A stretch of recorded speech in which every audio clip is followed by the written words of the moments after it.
Welcome to the John Freakin' Muir Pod. Lace up those boots and sling on the pack for a romp through trails, short and long. With your host and Renaissance man, Doc. It's time to embrace the suck.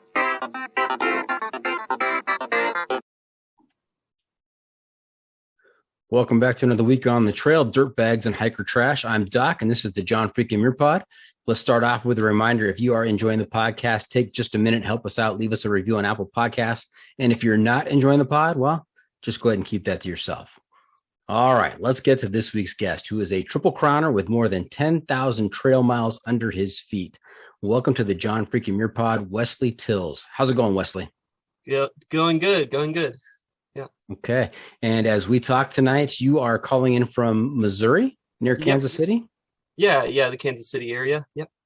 Okay. And he tells me that there is a storm about to enter the area. And so if you hear some thunder, and if you're watching the YouTube broadcast, if you see some lightning flashes, that it just makes it all that more dramatic. So stay tuned for that. We'll see what happens. Yeah. Okay.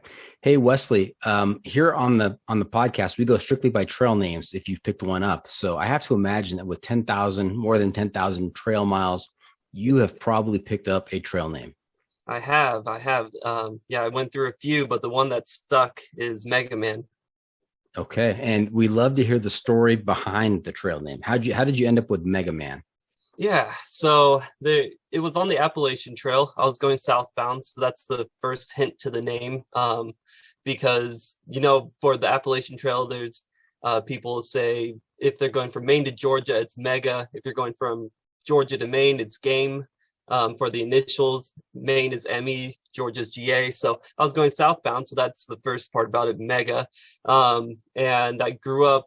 Whenever I was a kid, I was very much into like retro gaming, playing the NES and stuff. So Mega Man was a big series that I enjoyed. And then the third part about it was at the time I had a stress fracture and I was hobbling on the side of my foot and everyone's telling me I need to get off the trail. And I kept telling them I don't want to go back home. So I was just hobbling along with a stress fracture in my foot. And so someone put it all together and he's like, you're outpacing most of the hikers, you're a nerdy guy and you're going southbound, you're Mega Man. So that's how it happened. You know what? I am always learning something because you said that, our listeners may be able to figure it out, and maybe more people that have experience with the AT would be able to figure that out. But this is the first time that I put that together, that, Maine going southbound is Maine to Georgia, and you take the state abbreviations and it's Mega. So It's like, light bulb goes off for me. Thank you. Yeah. No, that was something that I discovered. I ran into a hiker whose trail name was Omega, and I didn't think much about it. And then whenever she explained it, that it was because she was going southbound and the whole, abbreviations, I was kind of blown by that. And so then when someone told me I should be Mega Man, I was absolutely thrilled for that name. So nice. And who gave you the name? Do you remember? Yeah, his name was Jetpack, and he's actually from Kodiak Island, Alaska. So, yeah. Okay, nice. Yeah. Now, you mentioned you were a gamer? Or at least was. I still game occasionally, but I since hiking, I think with gaming, growing up, it was about escaping, going into a world that was a lot better. And now that I'm into hiking, it's like I'm already in that world, so I don't really need games to compensate for that. That is a great analogy. That's fantastic. Yeah. What games did you play? What were some of your favorite games back in the day? Well, one that always stuck with me because so I'm 29 years old, born in 93. And so around my generation early on, we had the PlayStation. So Crash Bandicoot, Spyro the Dragon, those were big for me. The Final Fantasy series, 7 and 9 were kind of my favorites. And then just a lot of the old games I really enjoyed. Contra, Bubble Bobble, Dig Dug, some of the arcade style. I really like games I can just pick up, play for 30 minutes, put it down and carry on with my day. I do enjoy the longer games too, like Skyrim and stuff, but that I can be pretty addicted to that kind of stuff. And so I try to keep away from it just to, make my life more meaningful. Now, what does it say about me that I recognize Dig Dug And I recognize Dig Dug from the days when I played it in the donut shop lobby. That's awesome. Good on you. It's a good game. Yeah, I remember that and Asteroids. I'm really dating myself here. And one of the earlier, not I shouldn't say earlier than what the games that you mentioned, Doom was real big when I was probably in my early 20s, and we had some friends and we got into that for a while. Oh yeah. I played Doom, but I was a little bit past that. So was GoldenEye was our big first person shooter game growing up. Got it. Yeah. All right. Hey, we've got a real treat today because I've thrown something into the episode that I occasionally do when I find something out there that catches my eye. It's time for a current event. Okay, so if I see something in the headlines related to hiking or camping or some kind of outdoor adventure that really kind of catches me, I will bring it up here and we call it our current event. And this is from the Olympian in Washington. Cool. And this story just kind of grabs you right at a very visceral level. So the headline is that a woman falls headfirst into a vault toilet, calls 911 to pull her out. And so let me just give you the details, and then I want to hear your reaction and what maybe your thoughts, and if you find yourself in a similar situation.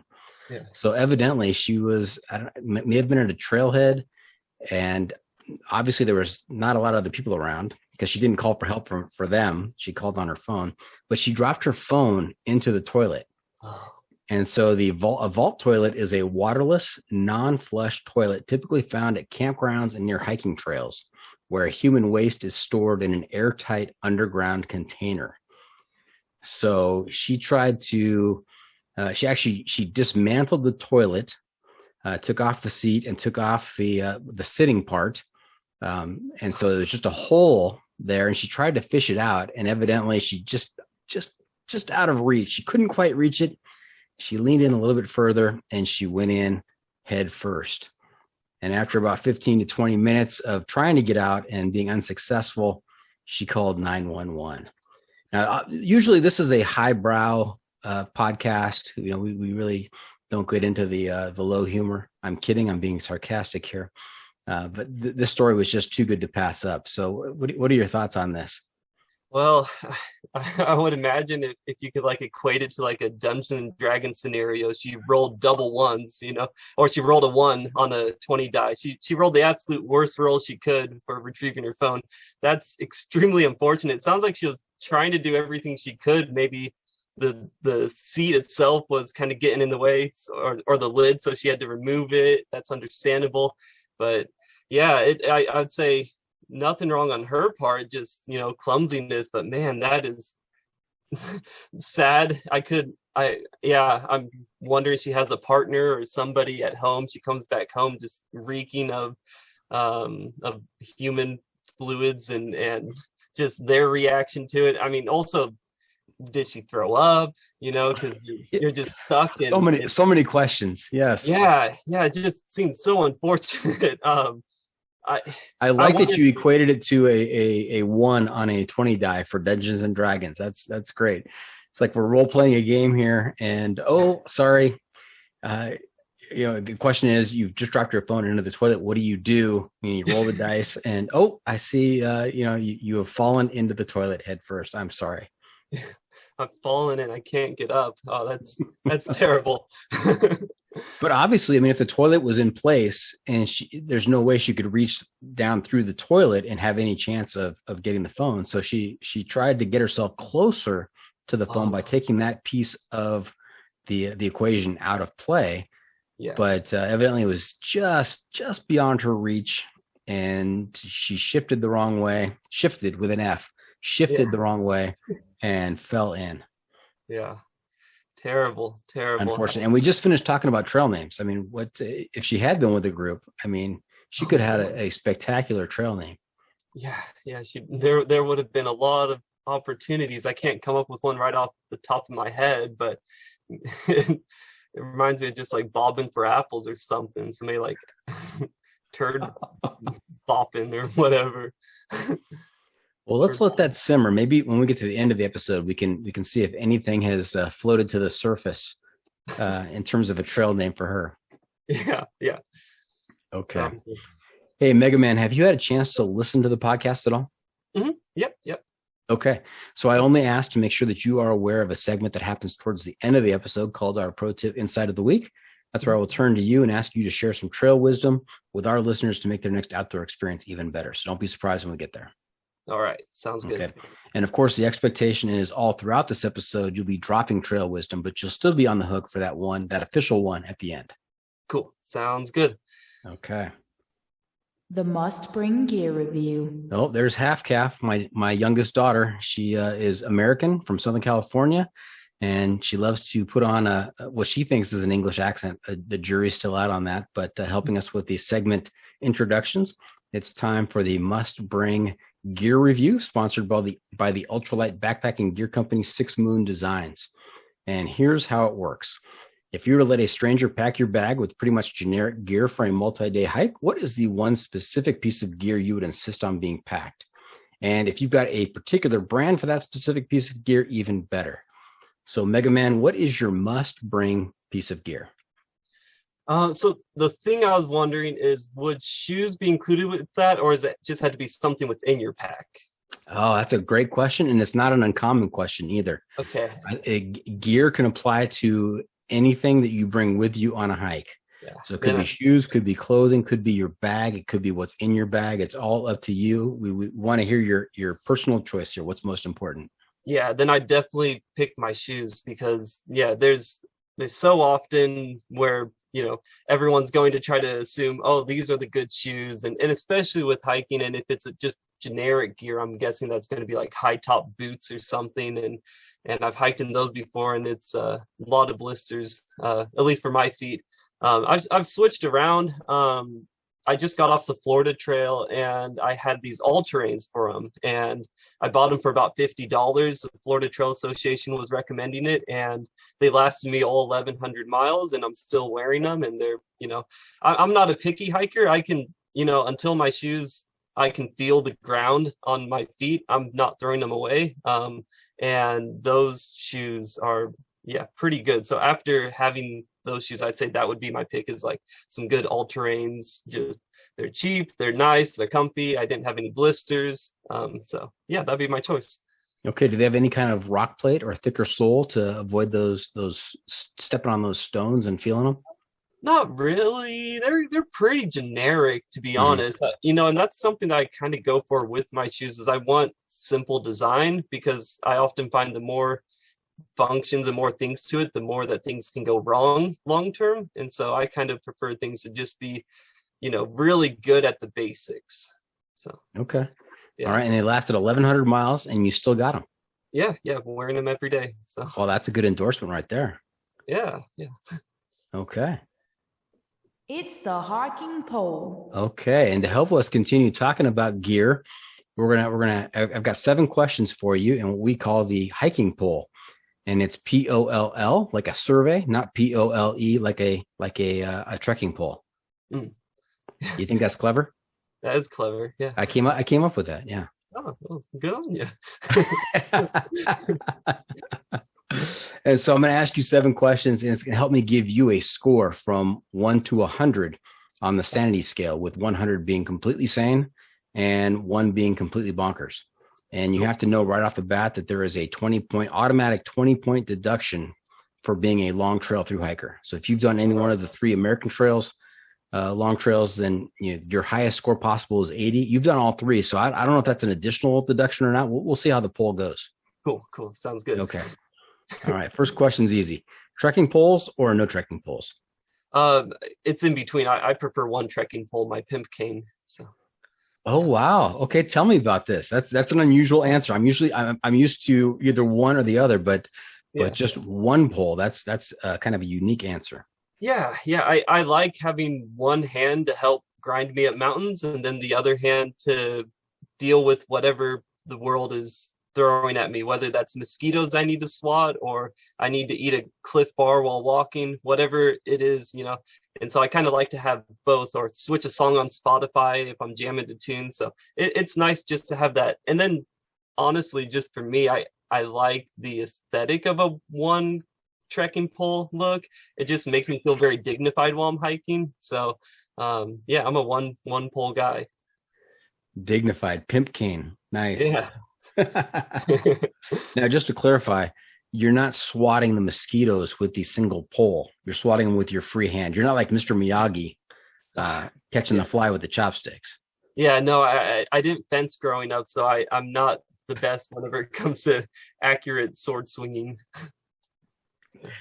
I wonder sometimes if I'm the only one that, as I'm hiking along and my head's down and I've got my poles, that to pass the time, I'll see how accurate I can be with, like stabbing a leaf on the trail or a piece of bark. Is that just me, or do other people do that as well? No, I definitely do that too. A lot of times too, I like, if there's a stump, I really like to see if I can just stab it in the center and get it to stick. That's a very sad, it's just like, a sensation thing for me.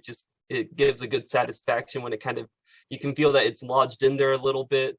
Even decaying, any kind of decaying wood, it's just nice to stick it in. Or what else do I do? There's I can't remember. When I get bored, I do all kinds of stupid stuff with my trekking poles. Of course, twirling it around, trying to get better at that, imagining that I'm a Polynesian fire dancer, but so. Nice.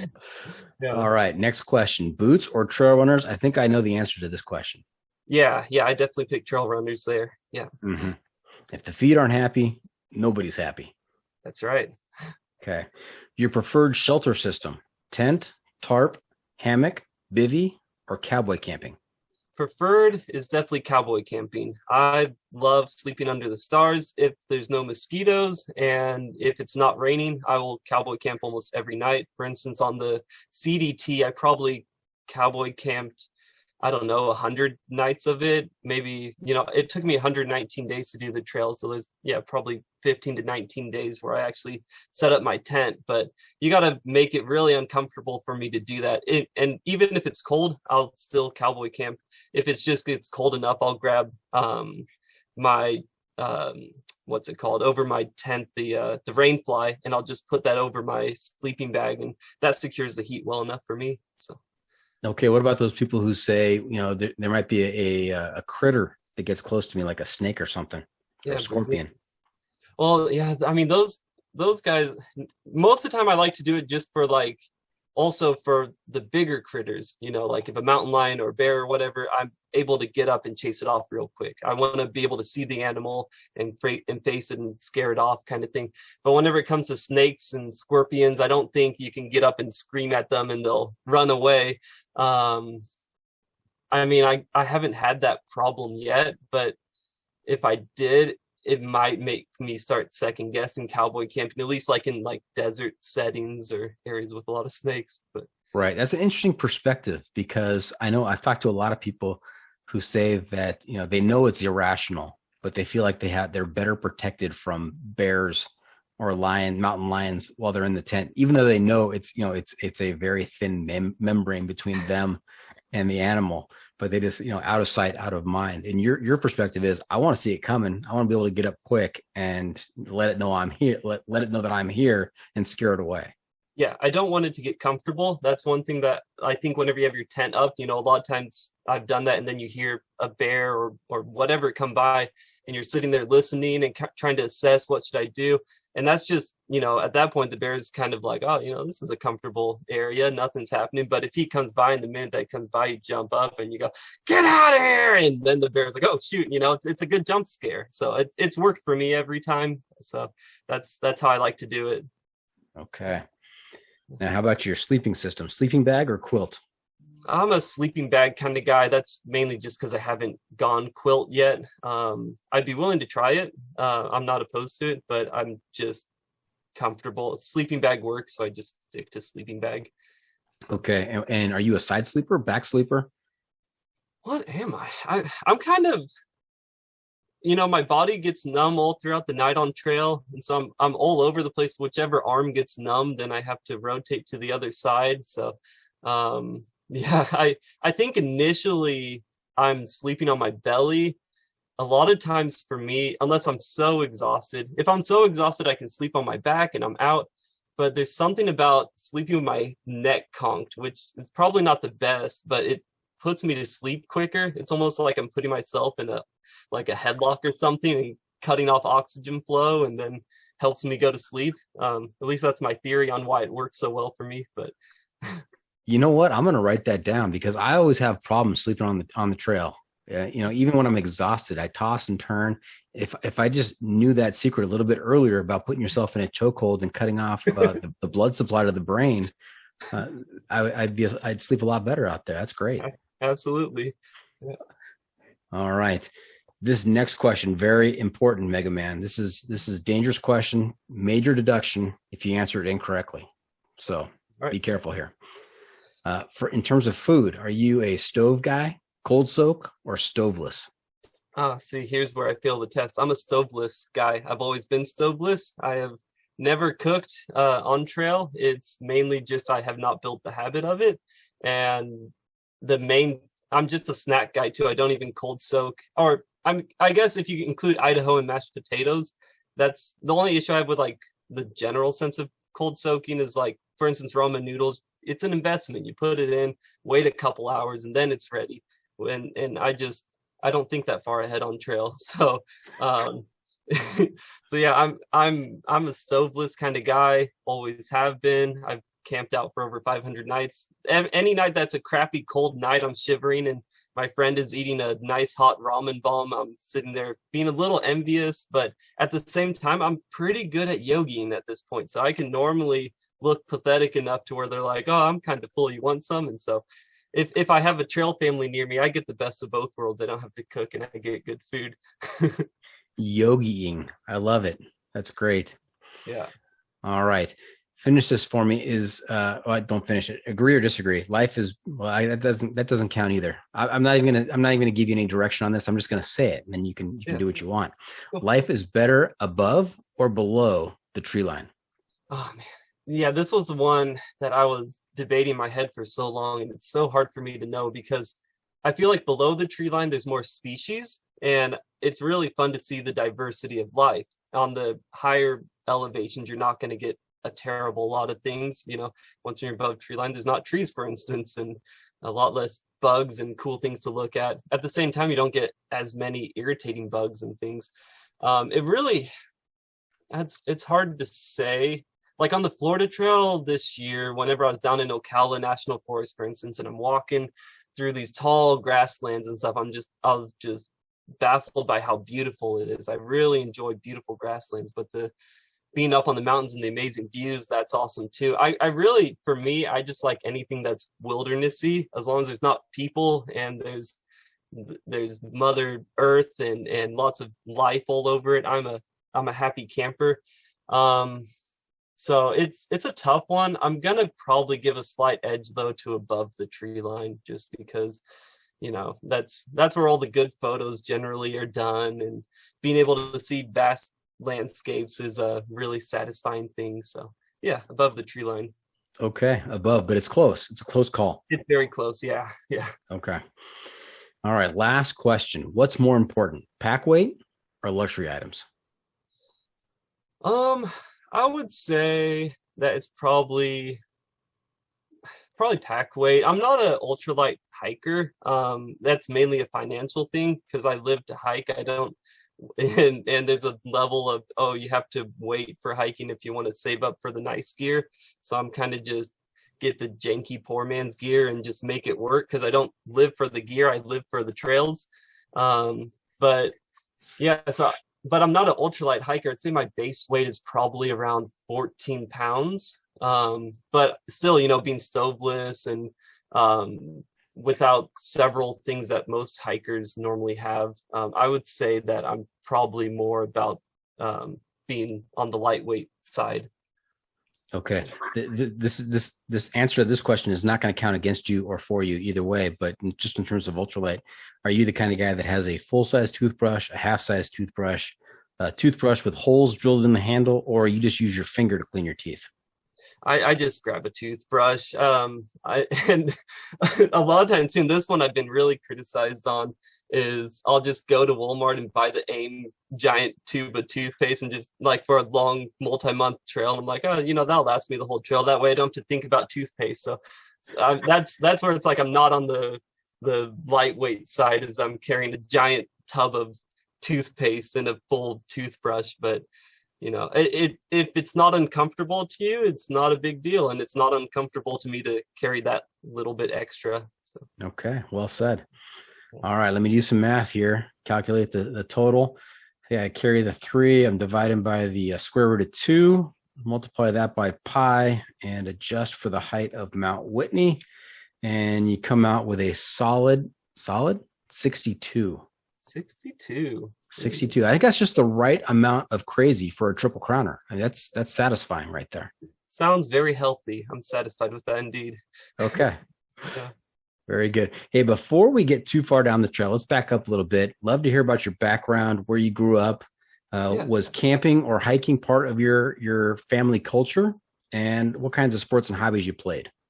Cool. Yeah. So to start off, I grew up in the Kansas City area all my life. The place where we're filming right now, this is the house I grew up in since I was 4 years old. I have 10 siblings, 6 brothers, 4 sisters. Currently, I'm a uncle of 22 kids. So I never want to have kids because there's enough of my lineage to be passed on at this point. My mom's from Denmark and my dad's from Kansas. They met in Kansas City. And so I grew up. And then, as far as like outdoor stuff, it was a big thing for us growing up. One of the things, and this will make sense with like the big family and then what I'm about to say, but I grew up Mormon. That was theologically, we grew up in the Mormon church. And so we'd go on a lot of vacations out to Utah, especially like Zion's National Park. I have a lot of family that lives down in Hurricane, Laverkin, Cedar City, that kind of area in the southwest part. And so almost yearly we would go to Colorado and then southern Utah. And that was always a big thing for me. I was always really comfortable in my body. So I would, run and climb up mountains. I remember at 6 years old was my first mountain, quote unquote, which was Angel's Landing. And for some people, that's considered a scary hike. And especially like on the parts you're supposed to use the chains. But I didn't like the lines of people. So to let them go by, I just climbed on the side of it and let people pass by. And my dad, age 6? Yeah. And my dad's Wow. screaming at me, "You're going to die. You're going to die." And that's kind of a lot of my upbringing, is my parents yelling at me, "You're going to die," because I'm doing something reckless. But I've always just been so comfortable in my body that I was like, I'm fine. And yet to this day, I've never really broken a bone besides my nose. So, I'd say I'm being confident in yourself has really worked well. But also I grew up in Boy Scouts. That's a very Mormon thing to do. And we would take yearly trips, little high adventures. I was mainly down in the Ozarks area. So going down the Buffalo River, or doing like bicycling the Katy Trail. I remember actually whenever I was like 12 years old, there was this guy walking on the Katy Trail, and he's telling us that he's walking the whole thing, and it's 255 miles. And whenever he left, me and all the other Boy Scouts were like, "That guy's a liar. No one can walk 250 miles. Because like we just could not fathom that at all. We're bicycling it. How could you walk this? And then here I am 10,000 miles later. But yeah, so I did that was a big thing. So the outdoors were a very big component for me growing up. I was a misfit growing up. I'm, a very sensitive, goofy soul, and in my hometown it's a bit more suppressing and rigid. People are kind of judgmental, and if you're not the way that we all are, then you're going to get bullied. And so I got into fighting a lot, and I was a good fighter, I guess. And so that was a big part for me, was stand-up bare-knuckle. That was kind of my preferred method, because I liked the sportsmanship more than anything of fighting. It was less about like, oh, I'm angry. It was more about like, you're a jerk to me and I don't like you. Let's go meet on the train tracks and not bring any of our friends and put our dukes up and until someone says they're done. And that was kind of it. I mean, it sometimes went that way, but for the most part, someone's eventually getting a bit carried away, but I always tried to keep it diplomatic. But so fighting was a big thing for me. And because of that, that was my sports growing up, was I was a boxer, a Golden Gloves boxer. So, yeah, I had a promising career in boxing, or they told me I had a promising career in boxing. It's another thing to actually have a promising career in boxing. But yeah, I was in a pro gym. So the whole goal was to turn me into a professional fighter. And then they would take, I think it was like 30% of my winnings. And then I would get to keep 70% of it. So the whole goal of the gym was to turn you into a professional fighter and then make money off of you. And it was kind of in a rough part of Kansas City. They called me at first the white welterweight because I was the only white kid there. But it was a lot of fun. I really enjoyed boxing, and I got, I was supposed to become a professional boxer in, I think it was July of 2013. But yeah, in the end, and that we'll probably touch on that later. In the end, I had other plans, so I quit my career as a fighter. So. Wow, Megaman. Sometimes I ask a question and I get exactly what I expect. I kind of know what the answer is probably going to be and how it's going to play out. I went for a ride on that answer right there. That was a lot of fun just listening to all of that. There's a lot to unpack though. I've got some follow-up questions if you don't mind. Yeah, definitely. Yeah. Okay. So 10 siblings. What was the span of ages? Okay. So where did you fall in the birth order? Yeah. So Hannah is the youngest, and if I am correct, she is 26 or 20. I think she's 26 right now. She's going to be 27 in May. And then the oldest is my brother Ben, and he is about 20 years older than me, and I'm 29, so he's about 49 years old. So yeah, 49 to 26 is the age range, and I'm the youngest of the boys, and then the second youngest of all 11 of us. Okay. And how was it at dinner time? I mean, actually, how many kids were at home at any one time? What was the greatest number of kids in the house at any one time? I'd say that was probably whenever I was at my, toddler age. I remember, because it's a yours, mine, and ours things. My parents were both married before. So my dad had 4 kids, my mom had 4 kids, and then they got together and had 3 kids. And so I remember growing up, all my dad's kids except Troy was living with us. So 3 of them. And then all 4 of my mom's kids were living there. And then at the time, it was just me and Ashley because Hannah wasn't born yet. So 9 people or 8 or 9 kids, something like that we had. But it would fluctuate all throughout my childhood. People would come in, leave, and, just according to whatever life threw at them. So, at this point, we're all scattered all over the place. Some are in Denmark, some are down in Florida. A good few of us are here in Missouri. Some are down in Texas. Some are in California. So, yeah, we're all over the place. Okay. Was it pretty chaotic in the house with that many people at times? Yeah. I mean, if you've ever seen the show Malcolm in the Middle, that always resonated with me because I felt like, growing up in lower middle class environment and then having, all of your siblings just for instance, dinner was, to this day, I'm possessive of my food. And whenever I'm eating my food, one thing I'm always criticized about is how I hold my utensils because I grip my fork as if, like a barbarian, I dig it in. But I think it's just kind of like that fending thing where I learned to eat quick, you grab food, and if you eat fast enough, then you can have seconds. So there was a lot of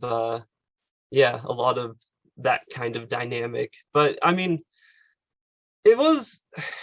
there was a lot of fighting, sure, but it felt normal. And that's the thing is I don't feel like there was any traumas that were created from it. The fighting did get excessive.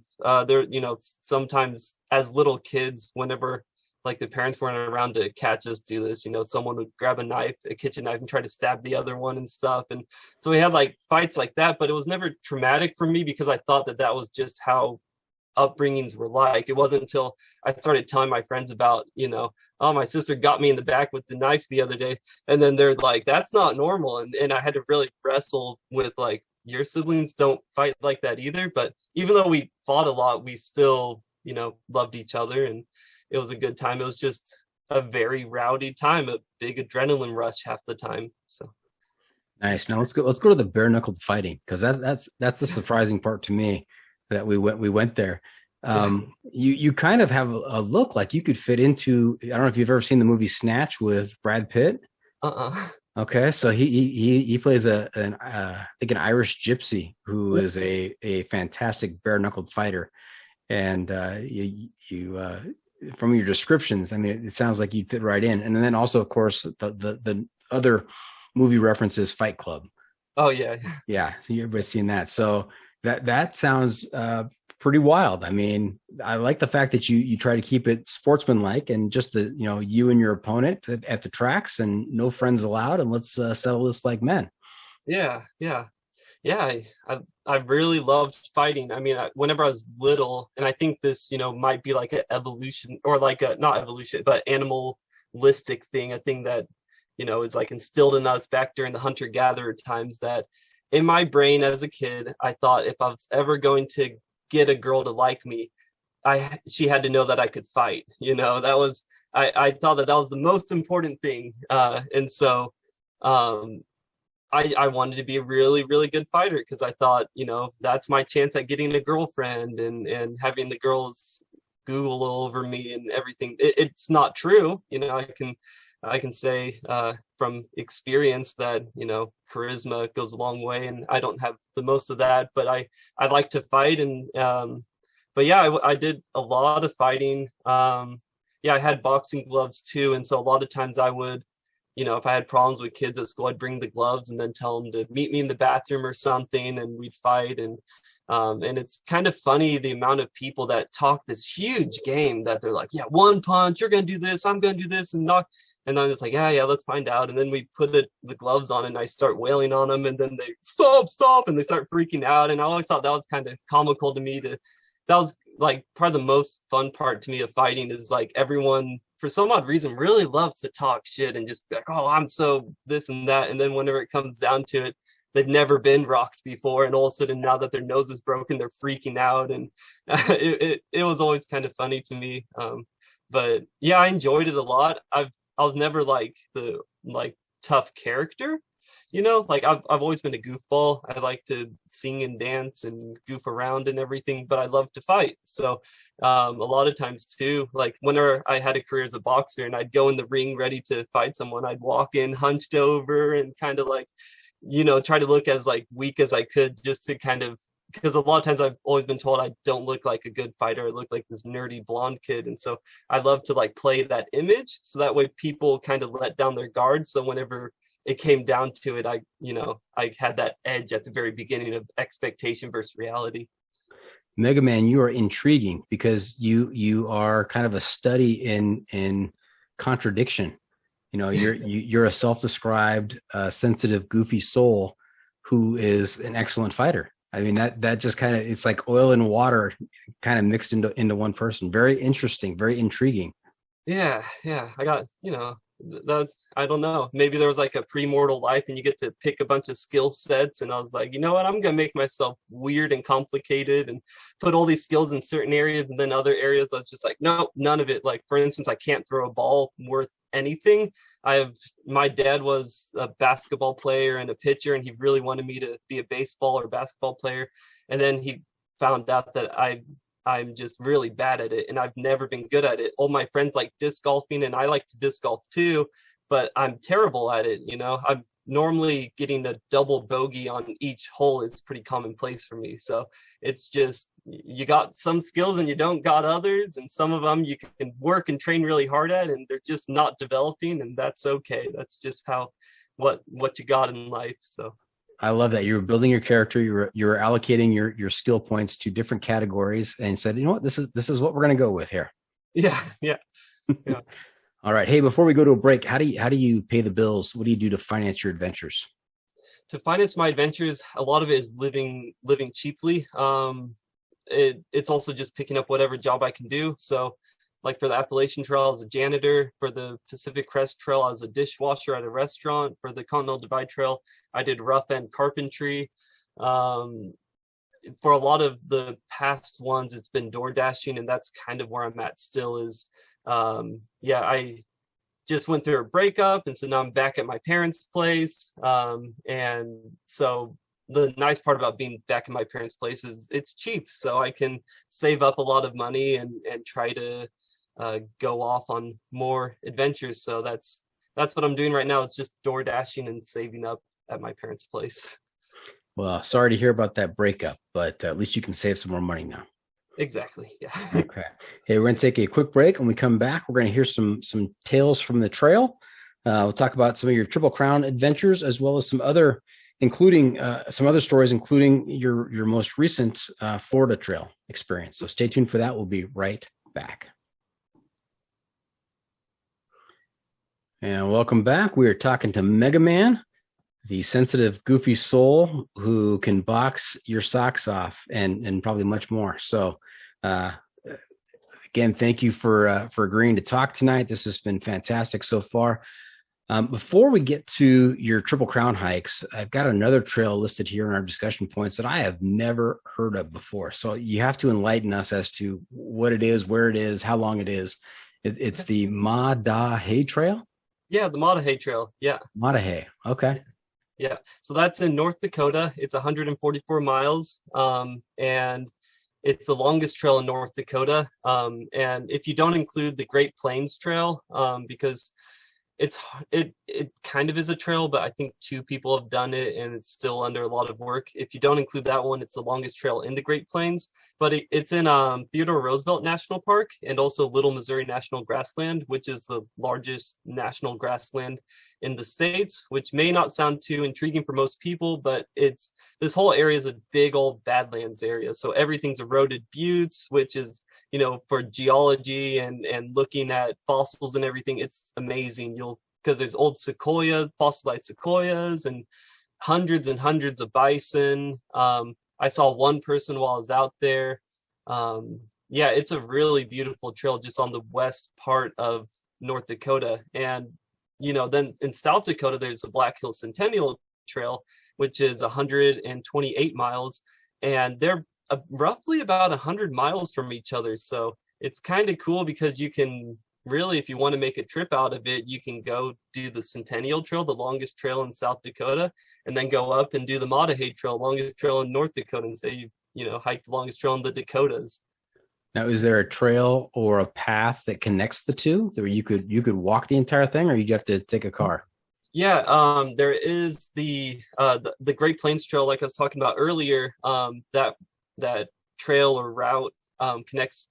I'm not too sure if it connects both of them, or if the Great Plains Trail goes on the Mickelson Trail, which is a rail trail in the Black Hills, or if it's one of those like choose your side. You can take the Centennial Trail or the Mickelson Trail. I would honestly think it would be pretty easy to just go and hike the Centennial Trail rather than the Mickelson Trail, and then walk your way up there. And it's honestly not an ugly, if you were to walk, it's not an ugly walk, because you have a lot of just big plateaus and unique geologic structures that you can look at on the way. It's very vast and open, but there's also not a lot of houses, so it feels very wild. And growing up, I was never a fan of the Great Plains because I always associated it with farmland.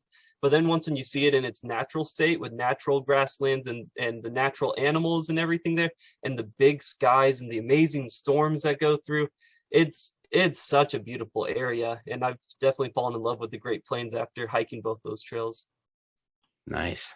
They sound majestic. I mean, just gorgeous. Yeah. Okay. Now, the PCT, AT, and the CDT, is that the order that you did them in, or did you do the AT first?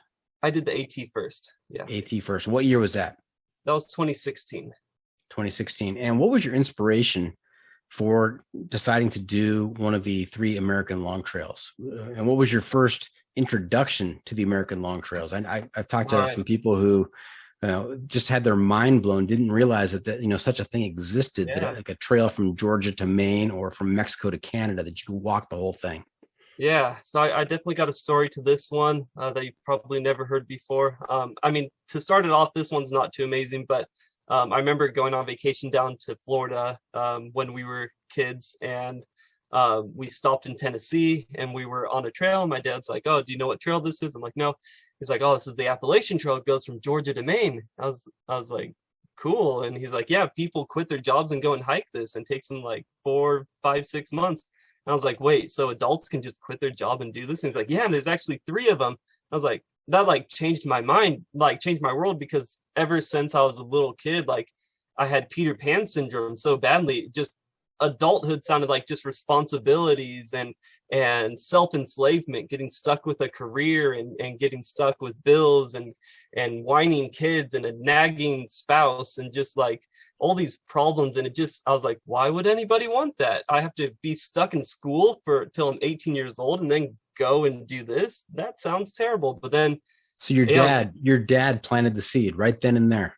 Mm-hmm. Yeah, he's the one who made me think about it. So to carry on with like the chronology of my end of my boxing career, I actually quit boxing to become a Mormon missionary. So at that point, I went back to the Mormon church and I decided I really wanted to, as far as like figuring things out, because with Mormonism, epistemology is such a big factor in it, the idea of knowing.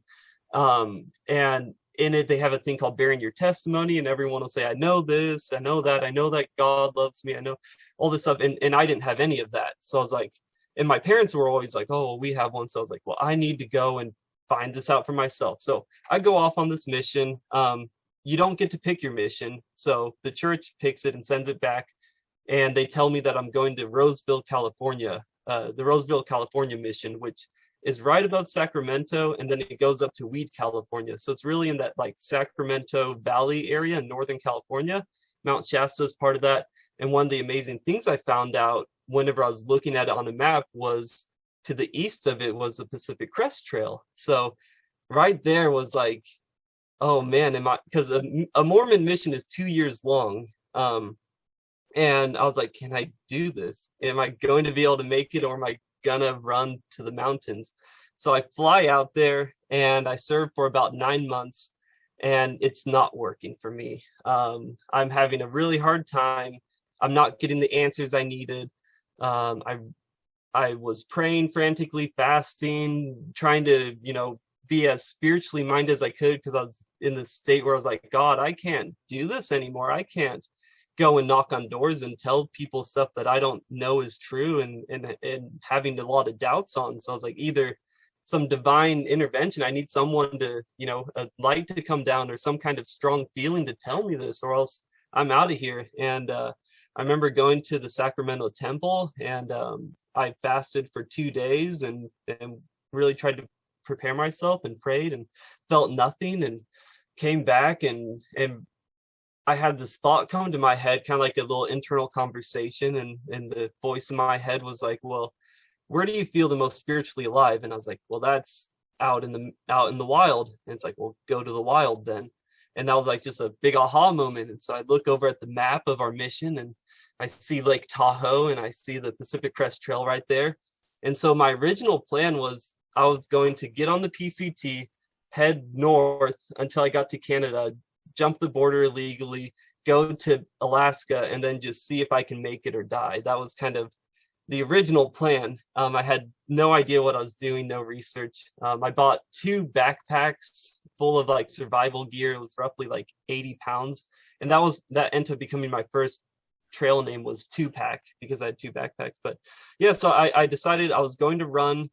The Mormon church found out. They sent a bunch of missionaries to catch me in the middle of the night. And so that kind of hastened my decision, where I was originally gonna kind of comfortably leave early in the morning, but I all of a sudden realized like, oh, I gotta go. So I, in the middle of the night, sometime around midnight, I grabbed my 2 backpacks, told my companion I'm out of here, got on my bike and just zoomed off, and ended up going to this girl's house who was an anti-Mormon. So I knew like she would be the most comfortable person to hang around with while I try to figure out how I'm going to make it to South Lake Tahoe. I hang out at her house for about 2 days. But she had a he wasn't really like a boyfriend, but he was a guy friend who liked her.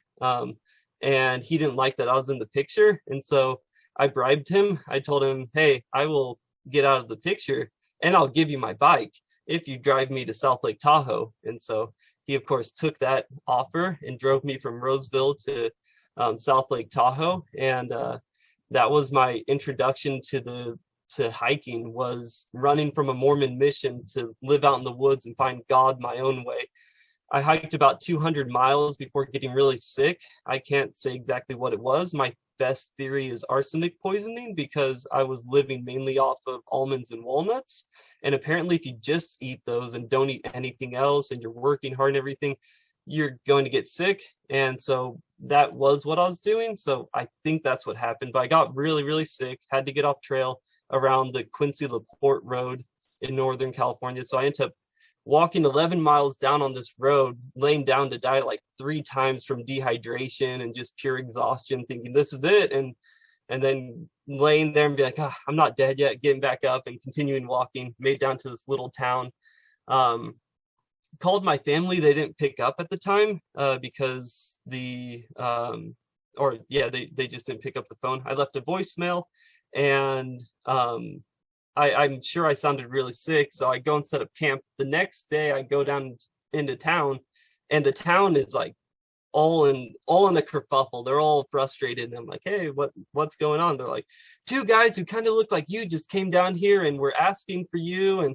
But since you told us your story, we know what's up, and we know that they're the Mormons and everything. And like, we chased them off. And so yeah, the little town kind of like had my back and chased off the Mormon missionaries. And then I just, I called my family, and within a couple of days they drove out to pick me up. And that stuck in my mind. I think it was like a 10-day adventure, and I got to meet hikers. I got to learn everything I was doing wrong. That's why the way I hike is because of that adventure. I met a guy who, he was making fun of the food I ate, and I was like, well, what should you eat? And he's like, Snicker bars and Slim Jims. And that's a staple still to this day. So and the funny thing is, to this day, I'm known as the Runaway Missionary out there for the Mormons. And every so often I'll get messages from missionaries out there who'll be like, hey, are you the Runaway Missionary?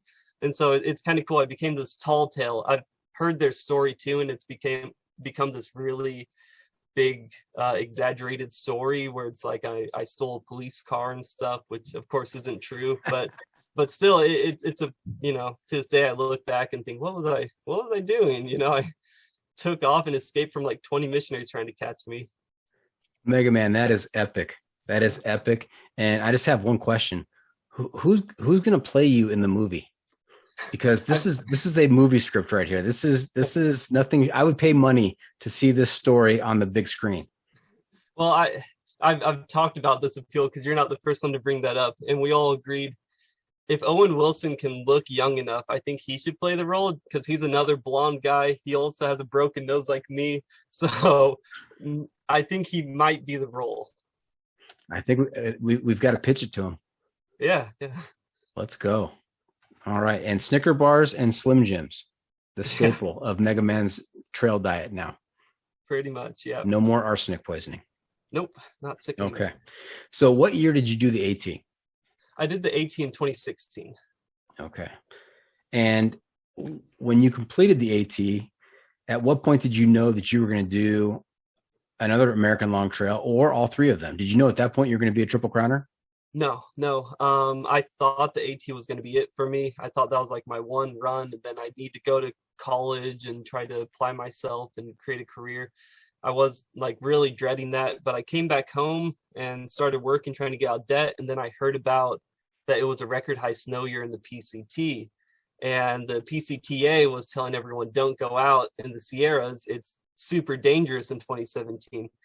And I love danger. And so for me, that was like an invitation to go hike the PCT that year. So that was what made me decide, I'm going to northbound the Pacific Crest Trail in 2017, was because of all the stuff I kept seeing, mountaineers and all these people saying, don't do the PCT this year. And I was really excited for that. So Now you did a northbound trip of the PCT 2017. You did southbound on the AT. Yep. The year before. Now I interviewed another guest last night. Maybe you've heard of him. He was also out on the PCT in 2017. In fact, he made the PCT an out and back trail. He yo-yoed it. Okay. I talked to Airborne last night. That sounds familiar. I don't think I talked to him, but I definitely heard the name tossed around. Yeah, he went through the Sierras that year. He had to start really early because he knew he was going up and back. And so he went through the Sierras in April of that year. Jeez. That's crazy. Yeah. Oh. Okay. And so which did you like better? Did you prefer the AT or the PCT?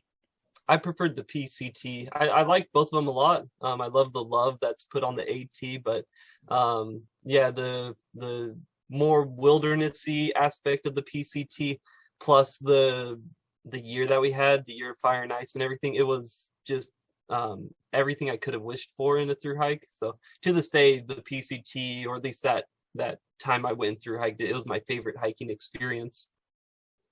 Yeah, I think the PCT has a lot going for it. It's got like 5 different ecological zones, maybe, or 5 different personalities. You got the desert, and you got the Sierras, and you got Northern California, and then of course, Oregon and Washington. Did you have a particular favorite piece of that trail?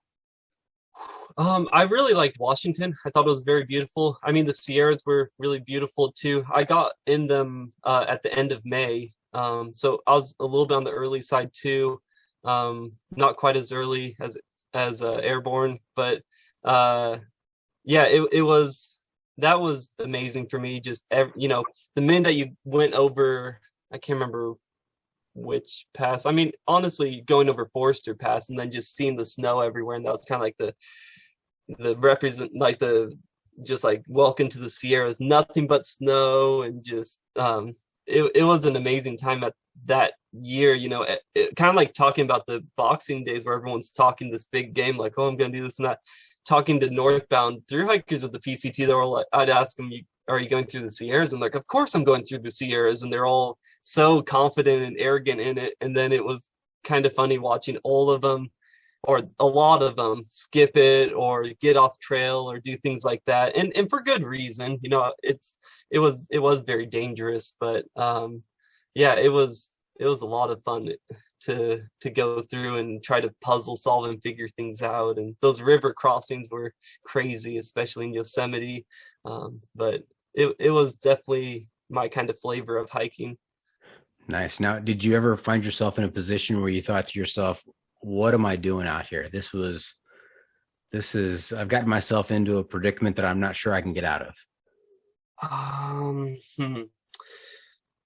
I don't know if there was like a particular time where that happened. I certainly had like a lot of near deaths where like I fell off the side of mountains going down snow walls and towards like either big trees or rivers, and thinking, oh, this is it. Or I remember like I think it was the second river crossing we had. The first one was not too bad. It was about waist deep, and you just took your time. The second one though, we couldn't pass it, and so I was with this other guy, Dasani, and me and him walked way upstream to find a snow bridge, and threw our backpacks over, ran and jumped over it, and then looked back and realized that the snow bridge wasn't even connected. It was pretty teetered out, and so if we would have like tried to utilize what we thought, tried to just run across, we would have fallen in and died. But that kind of stuff is, for me, it's fun. And there was one time I was really PO'd because we were going down Kearsarge Pass to get to the road, and I saw what looked like a trail on the left side, and he insisted, because he saw some footprints, to take the right side. And we argued this back and forth for a good while, and I'm like, fine, let's just take the right side. And so it ends up being the snow wall where you're digging your fingers in the snow and kicking and going across that way. And the snow wall decides to go out. And so down I go, and I didn't have an ice axe with me in the Sierras. I didn't have crampons. I just had micro spikes, and I had a broken trekking pole, half a trekking pole. And so I tried to lodge that trekking pole in to slow me down in self-arrest. It wasn't quite working, and got down to where there were some bushes and grabbed at the bushes and tore my hands up. And probably, I don't know, 8 feet away from me, if I would have kept tumbling, is this huge drop off in a waterfall, and I would have died there. And so I lost one of my micro spikes. I climbed back up, and I'm just livid. I'm so angry at Dasani for deciding to go to the right side. I would not talk to him. We go back down to the road, and we hitch into Bishop, and we go to the McDonald's, and I eat a burger, and my hanger goes away. I'm instantly happy again. I'm seeing people around me crying and being all somber, and me and him are like, I just get excited. I'm like, oh, you know what, we're gonna go back in there, and we're gonna either hike or die. And we just kept like chanting, we're like, hike or die, hike or die. And that kind of became like our motto. And it was just like the switch that happened in the Sierras, where it's like, all right, it's time to be crazy and reckless and wild. And I just got to be as free and reckless and wild, and me versus nature on the edge of death all the time. And it was just pure ecstasy for me. I was having a lot of fun. For some reason, McDonald's hamburgers don't have the same effect on me. You know, really? Yeah, just going crazy. oh yeah, making you crazy. Yeah, but making you happy. It flipped the switch. It flipped the switch for you. Yeah. I mean, I was rationing at that point, so a lot of my anger, I think, too, was just low calorie intake and fatigue. So. Right. Now, what did you think of the CDT? Because I know you said that, you know, PCT is your favorite. AT is kind of you know, the green tunnel. It's close to a lot of populated areas. I mean, you're never that far away from civilization. What did you think of the CDT? CDT was awesome. I was kind of disappointed because, like, the AT, we had the Gatlinburg fires, and so I went through those fires, and that was kind of exciting, and so there was a lot of challenges on that trail. I had that stress fracture where I got my trail name, and neurovirus, and I went blind during that because I kept hiking and got probably not enough like electrolytes or sodium in me or something. I got real sick, but yeah. And then the PCT, the year of fire and ice, it was, and the CDT was low snow year. It was a 10% snowpack in the San Juans, and there was really no sign of anything being dangerous. And that was like kind of a buzzkill for me, because I was really hoping for this extreme, dangerous, crazy thing. But at first, like, the CDT was just this cakewalk. We're doing 38 miles every day and just cruising along, and I'm just having. Was this 2018? Yeah. So you did them in successive years, 3 years in a row. And did you do? I know you did the AT southbound and the PCT northbound. Did you do the CDT northbound as well? I did. Yeah. Okay.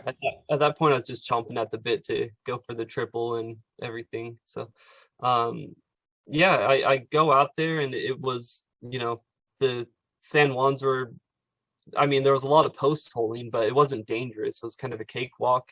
Colorado was pretty easy. It was just like not challenging for me.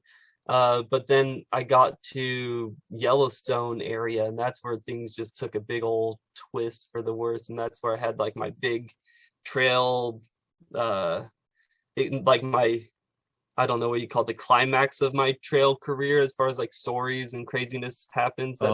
Let me put my seatbelt on. Let's hear this one. Yeah, this is where I was attacked by a grizzly bear, and it was about 7 miles south of Yellowstone. I was in the greater Yellowstone area, and I was hiking with this other guy, Captain Kirk, and my headphones decided to quit working. So I told him, hike on ahead. I'm going to fiddle with my headphones. At the time, I didn't have bear spray, and as most hikers, I didn't have a gun or anything. So he hikes on ahead. I get to the top of this plateau, probably, I don't know, a mile or half a mile behind him. And there's a grizzly bear right on the trail. And so I step off the trail, try to go around, pull up my camera, film it a little bit. Oh, look, a grizzly bear. And you can see this on my Instagram channel, not the attack, but like right before the attack, I'm filming it. And there's like a part I'm like, oh, he's curiously coming my way though, because he started, you know, he'd have his head down and kind of moving it from side to side, and he kind of looked my way and then just kind of start walking my way and then stop and then kind of shift around. And so I had this feeling like, oh, well, he notices me, so what's going to happen? I thought, statistically no hikers died from a grizzly bear attack, so how am I going to be the one? I was like, yeah, as far as stats go, I should be a-okay. And sure enough, he decides to charge me, and I was like, oh, so well, this is how I go. But me being the fighter type and everything, I always had this fantasy of dying fighting, the warrior's death kind of thing. And so it was kind of like, oh, well, now I'm getting what I wanted. I was kind of disappointed I wasn't going to be a triple crowner, but I was like, well, this is it. So he charges at me, and I grab my trekking pole and I lift it over my head and I yell real loud, "Hey, bear!" And he stops about 10 feet from me and, stomps his front paws. And every time I look back to try to back walk, he decides that he wants to charge me again. So I realized real quickly, because I know the general backcountry bear rules, that you're not supposed to look him in the eyes because that's challenging them, and you're supposed to play docile and get on the ground in the fetal position.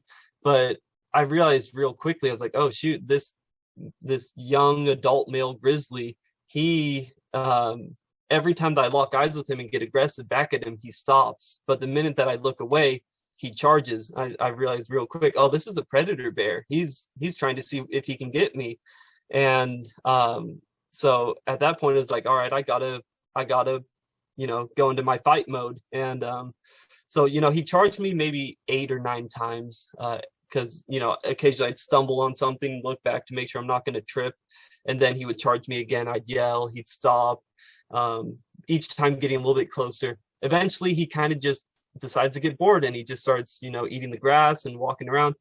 So I start walking away. I get to this snowy section, and I slip on the snow, and instantly he turns, gets real excited, and charges at me. And I'm like, damn it. And so I thought, this was the one where I felt pretty certain, like, oh, this is the charge that's going to get me. So I found a stone near me. I lifted it over my head, screamed as loud as I could, and was like, all right, I'm going to bash this bear in the head. I know it's not going to do anything, but I got to die fighting. That's how I'm going to make it to Valhalla if I want to go there. So I scream at him and charge at him. And the minute that he sees that this crazy Homo sapien is deciding that, oh, he's going to charge me, then he got scared, turned, and tried to run. So now all of a sudden I'm chasing this grizzly bear, trying to get him to go away. And then all of a sudden he realizes, oh, I'm the king of the woods here. Like, you're just a hairless ape. And so he stops, gives me this angry side glare. I'm standing above him, feeling his hot breath on my legs. And I'm just like with this stone over my head, ready to bash it on his head. And that voice that I've had pop up in my head periodically that told me to run from my mission and everything, it was telling me, it was like, don't hit this bear in the head with a rock. You're going to die if you do that. I was like, well, I don't got much of a choice at this point, do I? Like, he's not going away. I have no choice but to fight him. And it's like, you're not going to die. I was like, what do you mean I'm not going to die? Like, he's not getting away from me. And it's like, just don't do it. And so I was like, okay. So I lower the stone. I start back walking. He just stands there. And at that point, we're like, all right, we're cool. So the grizzly bear's hanging out there. I keep walking. I can't get to the trail because of where he's at. So I jump off the side of a snow wall on the side of the mountain and slide down, start walking on kind of like, a way to minutes go by, 30-45 minutes, and all of a sudden I hear behind me some crunchy noises, and I look back, and I'm kind of cliffed out at this point because I'm on this really rocky terrain, and I look back and I realize, oh shoot, the grizzly bear has been stalking me, and here he is again. And so now I'm cliffed out, I have nowhere to go, and he's coming at me. And so I'm trying to think of my options, and I look down, and the voice in my head, it says, you got to jump. And I'm looking down the cliffside, and I'm like, if I jump, it's probably not going to kill me, but it's going to break my legs. And it's like, you got to jump because it's a slope, but it's a good 50-foot jump. or so, I can't quite tell you the exact measurements, but it was a good, he gets close. I end up jumping. I tumbled 2-3 times before I hit the ground, tried to land each of my falls on my backpack. My hands got pretty bloody. My hip was pretty bloody. But overall I was functional. So I made it down to the valley and looked up, and the grizzly bear's looking down at me, and he kind of looks around thinking, how can I get down and get him? And so now it's like, now I got to be really clever, because right next to me is some woods to the right, and behind me is a field. And I look at both and I realize I can run in the field, but that bear can go 35 miles an hour. I can't run that fast. He's going to get me. But the woods are really compact. So there's my chance to get away. So I go into the woods, climb over stuff, maneuver around and everything, and end up scrambling back up the side of a mountain. I record this video thinking that I'm going to die. So I record a little video where I'm like whispering and like, hey, I'm in this area, and a grizzly bear is stalking me, just as like my last little, so everyone knows whenever they find my body parts in a bear, what happened. But that was it. I got up and climbed up, and I got away from the grizzly bear. I ended up doing, I think it was like a 39-mile day. I was crying the whole day, just in a complete mess. And I got to camp, and Captain Kirk was there, and he's looking at me, and he's kind of like, where have you been? And I was like, you wouldn't believe me if I told you. And he looks at the blood and looks at me, and he's like, you were attacked by a grizzly. And I, just started sobbing and told him, and it was terrifying, but I can say to this day, I survived a grizzly bear attack. So Megaman, that is a story of a lifetime right there. That is incredible. I am struck by a couple of things. One is your initial thought that you were disappointed that you wouldn't be a triple crowner.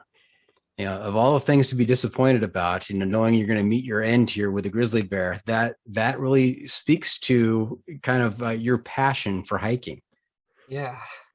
I love hiking. I live for it. And that was, I've always wanted to make it my life and my career, and it's been a difficult battle, but I feel like I'm making these little steps, being on this podcast and being on newspapers and stuff. I'm slowly making it there, and I have this way of attracting these crazy stories, and I want these crazy stories. I'll say this, I don't want to be attacked by a grizzly again, but if I was not attacked by a grizzly, I would say I would have wanted to be attacked by a grizzly just to have that story. Like I want that experience, and it was mainly also to feel what it's like to be prey and to feel not on the top of the food chain. And that was a very raw and uncomfortable feeling, but such a real feeling. Like talk about living life and like actually feeling what life is. That situation just pulled that in together. It was extremely uncomfortable and scary, and anger was the main feeling going through me. But at the same time,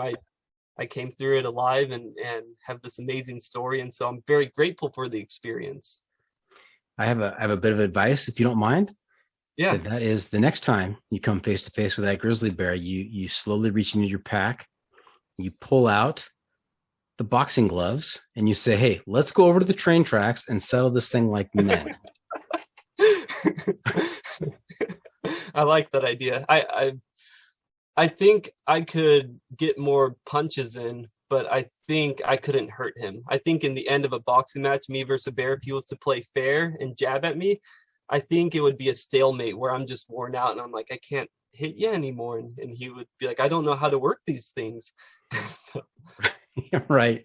Maybe a broken nose or open up a cut above the eye. Maybe you have a shot. But what a story. That's incredible. Yeah. Now I have to ask, when you got to Florida, you just got off the trail for the Florida trail. Any encounters with gators?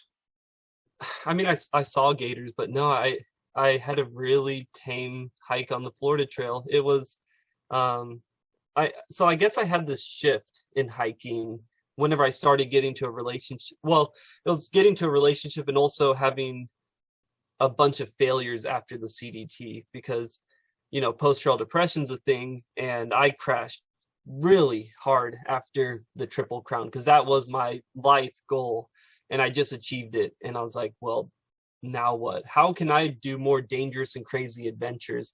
Originally, I was wanting to take a rowboat and row across the Atlantic. That like do like a Viking voyage, start up in maybe like Nova Scotia, go to Greenland, Iceland, then stop in Norway. But I started learning, oh, this stuff costs a lot of money, and I'm still living in my parents' basement doing dead end jobs. Like I can't do this stuff. I have the passion, but I don't have the means for it. So I crashed really, really hard after that.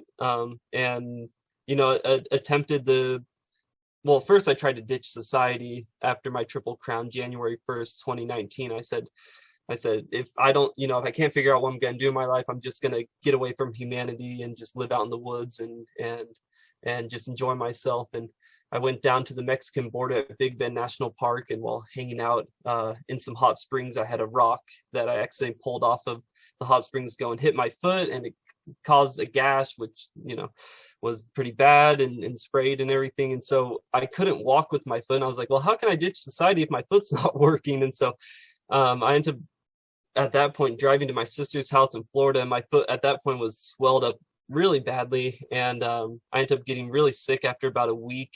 Everyone was telling me I need to go to the hospital. I'm like, I don't have any medical insurance. I'm not going to ruin my future going to the hospital. I woke up ready to vomit one night, and I found this black thing in the gash, and I pulled it, and it ended up being a little rock, and pus and everything came out, and about 3 more rocks came out, and all of a sudden I could walk again. So that was like, oh, I can walk again. So that was like the start of 2019. And then I went to do the PNT, and I started on the ocean section at Olympic National Park, and I was being arrogant as I do, unfortunately. And this ranger was telling me you can't do 30-mile days in the ocean, and so I was just like, well, bet. And so I did a 30-mile day, and then I was like, all right, I'm gonna finish up the ocean section, but I wasn't paying at all attention to the tide charts, and just thought like, I've survived a grizzly, I can do this. And ended up in one of the parts where maybe whenever the tide's low enough, you can just walk around it, but there's this hole that's in the wall. I don't think it is a hole in the wall per se, because it's kind of a smaller hole, but it was filling up with water from the ocean, and I tried to crawl through and I couldn't make it through. And so like this ocean water is coming in and whacking me and pushing me against the wall, and then I had to take my backpack off and push it through, and by the time I made it through, my phone was broken.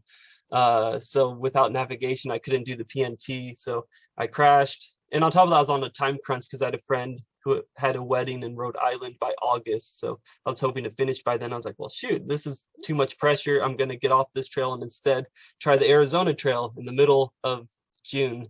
And so I go down to the Arizona Trail and hike about 200 miles of it, get to Flagstaff going southbound. And I'm just lost my passion. I was so defeated from the PNT and from trying to ditch society and failing and everything that I was just like, you know what, maybe hiking's not for me anymore. And I got on a Greyhound, and they lost all my gear, and so I come back home without backpack or anything, and calling them all the time like, hey, I'm pretty sure it's in this spot, can you check? And they never found it, and it was just like a really hard thing for me. So I was just very lost at that point. But then I got a girlfriend, and that kind of like set my mind towards that, and that really helped me at the time. And I started focusing more on the educational side of hiking, specifically like physiography and geology and everything. And I started really getting into just maps and in general, and maps without man-made borders, so without physical or human geography. So not the state of Missouri, it's in the south part is the interior highlands, and then kind of like that. And so I wanted to hike every physiographical region in the United States on a long trail. That was kind of my next goal, and to make the other focus less about the physical danger and more about the educational side of me experiencing these landscapes and learning about them beforehand. And so I that was why I did the trails that I did, was as a focus to do all 8 major physiographical regions. And the last one for me was down in the Atlantic Plains, which is where the Florida Trail is. And so I figured that would be the perfect trail. And on top of that, whenever I did that, that would grant me 10,000 miles of hiking. And that was a big goal for me. So I put all that together and went off and did the Florida Trail, and did it more as a more as like an educational purpose for me, more to understand that area and find the beauty in it more than to experience danger and wrestle alligators. Now, having done all 8, you've completed all 8 regions, right? Florida was your last one, the plains up there.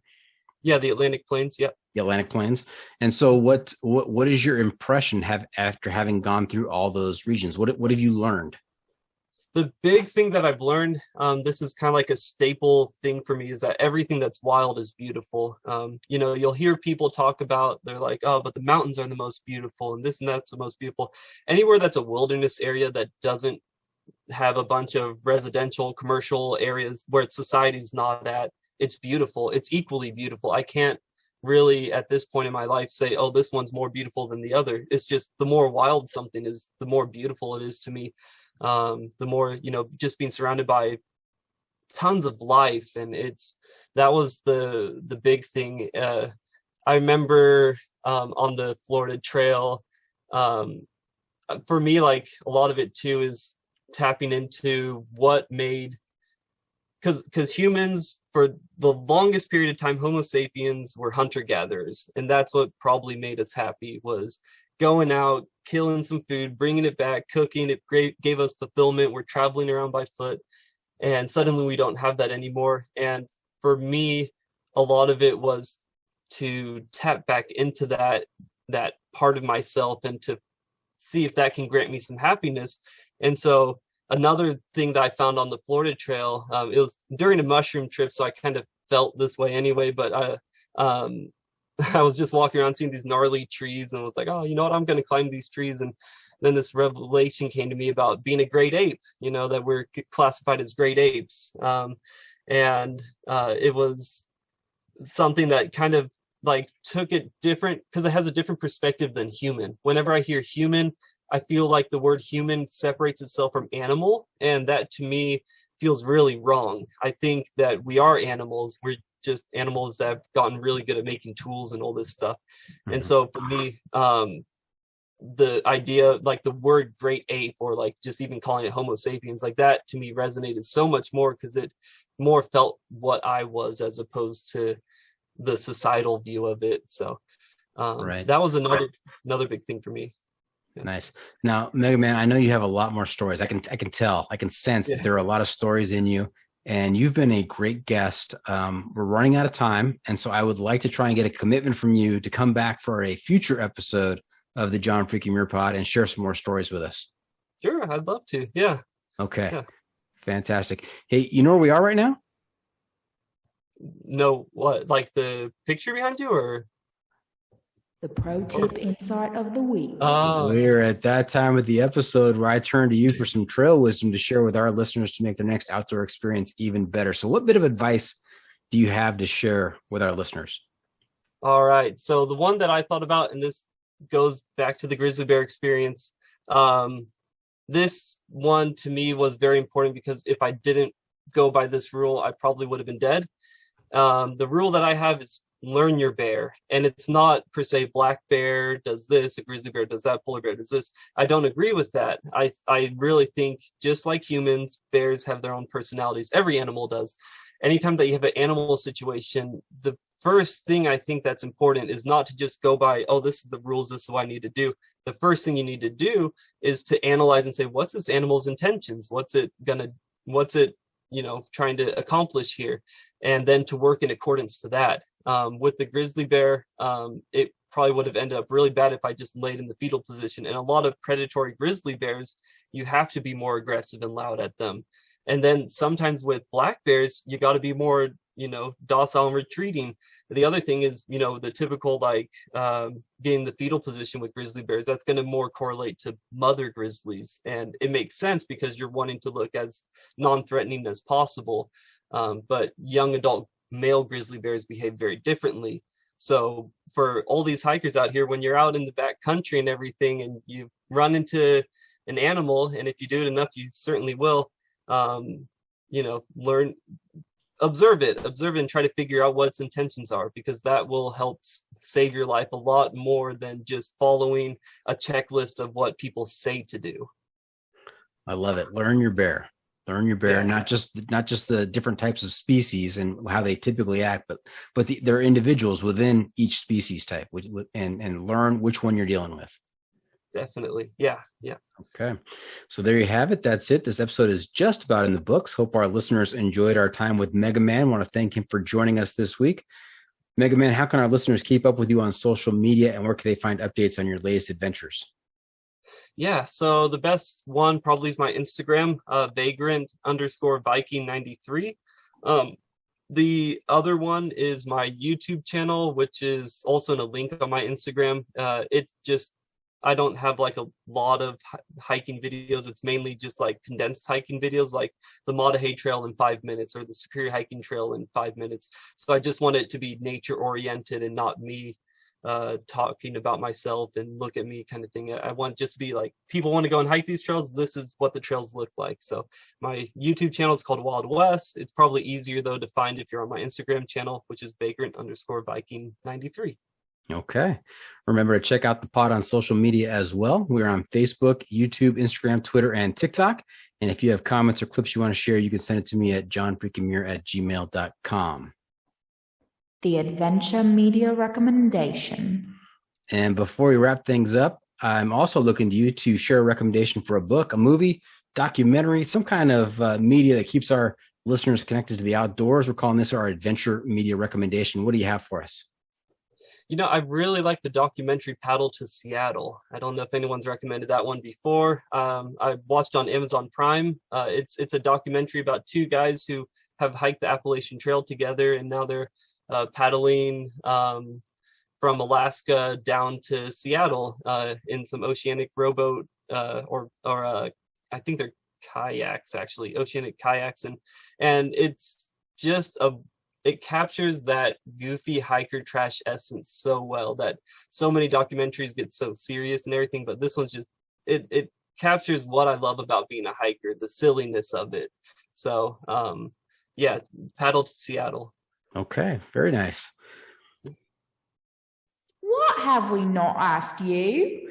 And before we wrap things up, we have one more segment for you called "What Have We Not Asked You That You're Dying to Tell Us About?" What can we fit into it? Another brief little segment here.